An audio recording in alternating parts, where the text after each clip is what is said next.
This is a video about when to set up buffs and when to delay. And I want to make this applicable for both marshals and casters, so if a sentence I say does not directly apply to you, just ignore it.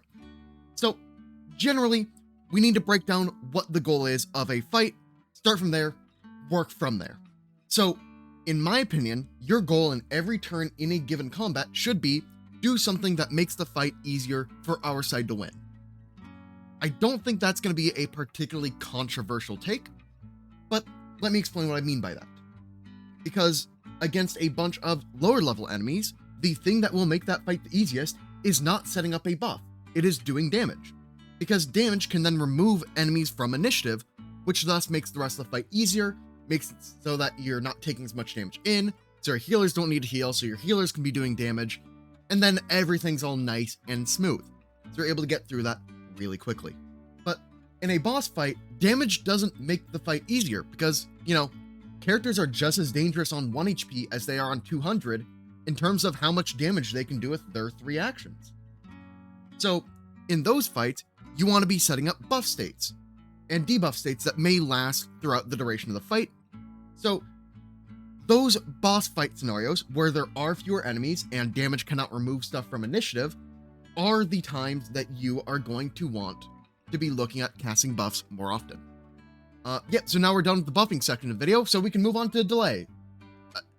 No, that's only true of like the big 2-action spell buffs. So that's for casters. Now let's talk about the marshals, because, a lot of things are buffed even if you don't think of them as buffs. For example, if you are fighting a bunch of archers and you stride into them, that stride is making the fight easier for you, but is not doing direct damage. So stride, in that instance, is basically a buff that allows you to strike. Basically, if you really think about it, but I think the best example of a buff on a martial character is stances. So if you have a monk entering a stance, that's a damage increase. That's very clearly a buff. So if you are a monk who has a stance, entering the stance is absolutely a form of a buff. And I think that one I'm not going to have many people disagreeing with me on.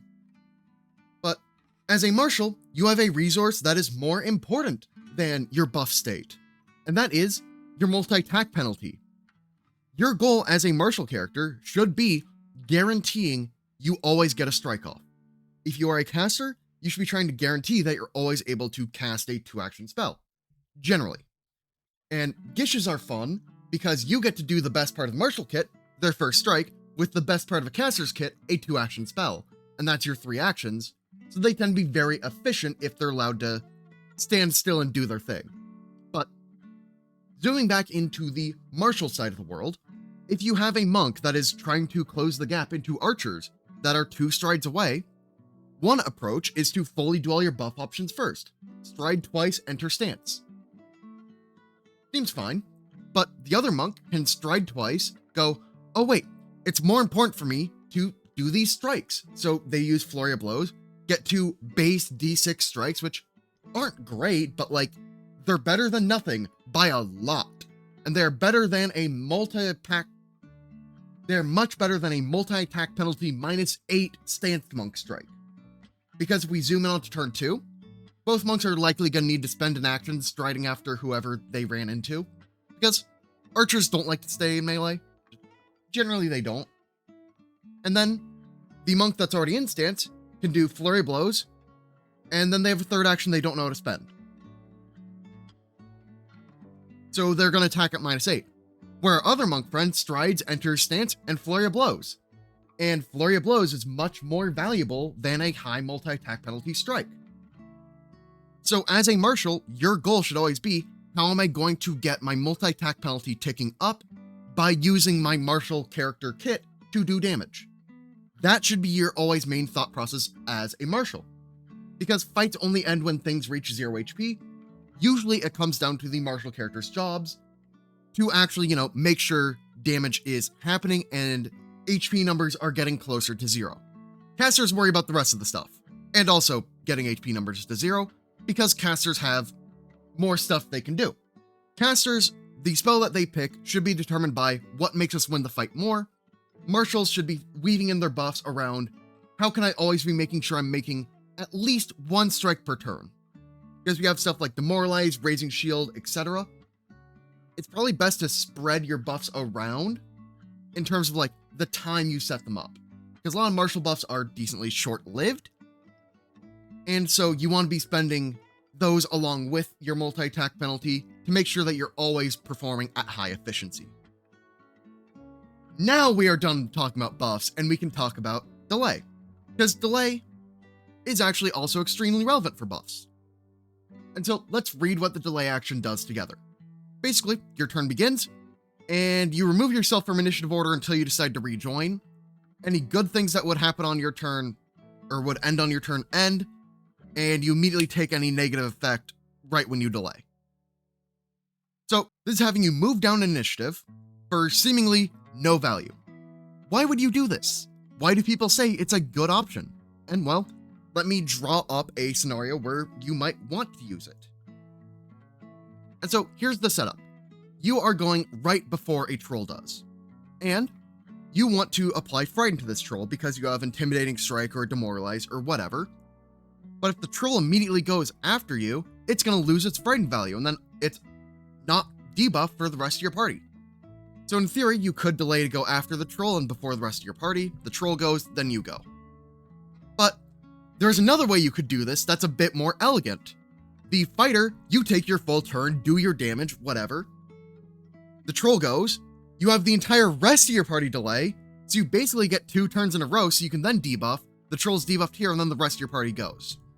So the difference between these two states is, if the fighter delays, the troll just gets a free turn. But if everybody else delays, you get to hit the troll, do all your turn, then you still get to set up debuffs. And the troll doesn't get any extra turns in this scenario because you're not delaying past enemy initiatives. Because in this scenario, the fighter is giving up its turn to the troll. In this scenario, despite 3 characters delaying, the troll gets no extra turns because nobody's passing the troll in initiative. So this scenario here, where everybody else delays to let their buffs time in the proper way, is the most common use of delay I see. And if you don't really understand why this is the way it is, you can think of it this way. What is more effective? Having Runic Weapon on your fighter, or not having Runic Weapon? If the initiative list was like here, Fighter, Cleric, Wizard, Rogue, the fighter could actually just delay till right after the Cleric, get the Runic Weapon, and then go charging in. And so that is the type of time you will see delay happen the most often. But there is a more subtle cost here. And that is, you can't use reactions during your delay. So if you're something like Restrained, somebody tries Liberating Command you, which lets people give you the ability to use your reaction to escape. You can't take reactions, so Liberating Command just cannot work on you anymore if you're delaying. If you're a champion and you're delaying, champion reaction can't trigger based on people reactive striking. Things like that. So not being able to take reactions is a cost. And also the second paragraph here that says beneficial effects end immediately, detrimental effects continue, which is bad, but like you'd know if this was going to trigger. The best example of like this being problematic is if you have a 1-round spell that goes away at basically start of your next turn, because that goes at the start of your next turn before you delay and goes away immediately. So keep a note of that. It's not truly free to slide around initiative, but in a boss fight, you can basically be delaying around each other to have people debuff first and like do a lot of tactics that way. So would recommend delay in a boss fight when you're not giving enemies extra turns. But, you know, sometimes it is correct to delay past enemies. So this is a very simple scenario where it would be correct to delay. You're in initiative, it's your turn to go first, and you're fighting a bunch of zombie shamblers. They don't have range attacks, they are 2 strides away. So you could stride twice, strike one of them. Hey, you're using your multi-attack penalty, right? But then all these guys can very easily surround you, and that's a bad time. Alternatively, you can delay, let a zombie approach you, undelay, kill that zombie, and then everybody else still has to waste 2 actions striding up to you. That is a much better, more efficient use of your time, because you're making the enemy set up your turn. So delay is kind of acting like a buff in this case. But there is that long-term detriment of, oh, you gave that zombie an extra turn. But the zombie didn't get anything out of that extra turn. They didn't do any damage. They didn't progress their own game plan beyond putting buffs on themselves, which also happen to buff you via the stride. So you're just able to cut up that zombie, and there's no long-term detriment. This is the prime time you would delay past an enemy. Now let's talk about all the different builds where this would not be cause to delay. For example, if you're a range attacker, this is still your optimal range. Just shoot them. So a gunslinger could just shoot the zombie. And like, what more is going to happen? Gunslinger has no reason to delay here. They're able to use their actions effectively. For a monk that is only like 40 feet away, you could stride in, flurry of blows, get that multi-attack penalty off, then stride back. That is another option they have. They can still efficiently use their actions. A Magus. Well, people usually think of Magus as this action-intensive spell strike class, so wouldn't it also want to delay like Fighter? No, of course not. It has ranged spells. So if you have something like Needle Darts, which is a 60-foot range, suddenly you're able to hit this 50-foot away zombie. And you don't need to spend actions striding up, and you force the zombies to approach you before cutting them down with sword strikes or whatever. This is also where things like Fireball come in, if you are a damage-oriented caster. All of the actual spell-ranked damage spells beyond like first rank have stupid long ranges. So damage casters are almost never delaying unless it's to help set up a buff on themselves because they want to go after a cleric to use an attack roll. You get the idea. Offense mages do not like to delay because they just shoot from range in the same way a gunslinger does. And if you're a defensive mage like a cleric, well, just set up a buff spell, because it's going to last for the whole fight, and you might as well set it up while you're completely safe, and your other options aren't that great. So really, the only time you're truly wanting to delay is if you're a melee character and somebody else approaching you, because if the enemies were something like goblins, they just range attack you, so you'd need to approach the goblins. So just delaying if you're non-melee isn't the correct answer. So this is my guidelines for when you should delay past enemy initiatives. You're only supposed to do this if and only if, IFF for short, both. You can't use your actions effectively this turn, and it is likely the situation will change before a significant portion of the enemy's move. And this significant portion trigger is there because, like, in a boss fight, the boss is very much a significant portion of the enemies, and you don't want to give that boss a free turn. Using your actions effectively is, if you have an option to use your actions effectively on your current turn, you probably shouldn't be delaying past enemies in initiative. These are probably the strongest guidelines I can come up with. And you can probably find edge cases around this. That's why I have these parentheses here of the situation needs to change to make you more effective, and you need to become more effective even if you don't have your reaction, because that's part of delay. And these underlined and italicized terms are the parts where there's the fuzziness. This term, effectively, is very debatable. I am not arguing that. This is a very subjective topic, and depends on your character, depends on your builds, depends on the fight, blah, blah, blah, blah, blah. This is just the language I would use to help me make that decision. And significant portion of the enemies, also up for debate. If it's just like waiting for a couple mooks to approach that you can make sure you get all your strikes off, that's not really a significant portion. If you're letting a boss or a lieutenant basically get a free turn, likely not worth it. So, you know, you just have to think about it and think about what the enemies are going to do. This is what makes the game an interesting tactics game. So I can't give you a one-size-fits-all answer for every character, every fight, every party composition.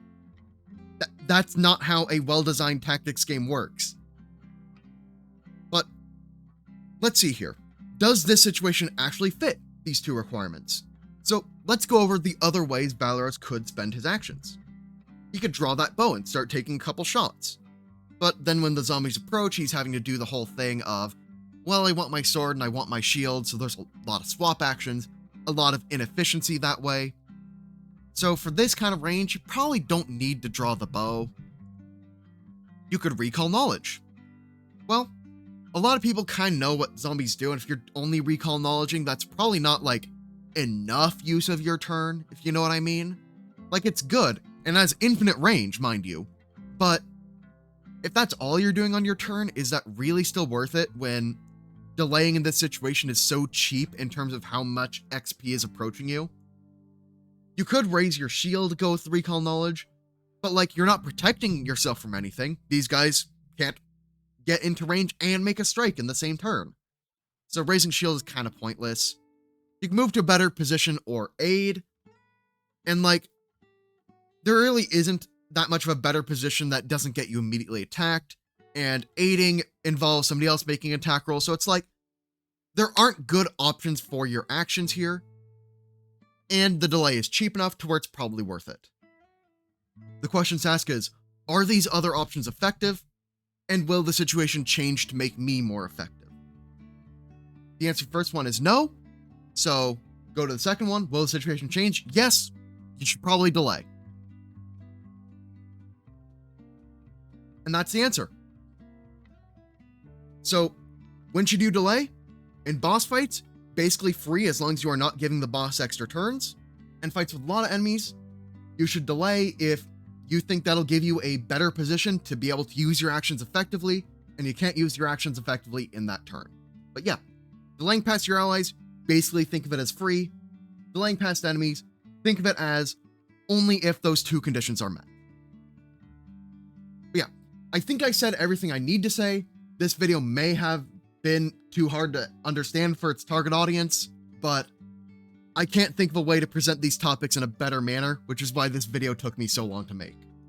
So yeah, with that, I will say see y'all next time. I'll come back with a Battle Oracle guide that will use a lot of these concepts in high detail. So that one's probably also going to be a pain to make. Builds are done, videos aren't. Subscribe, ring bell. Majority of viewers are not subscribed. Chart. End screen.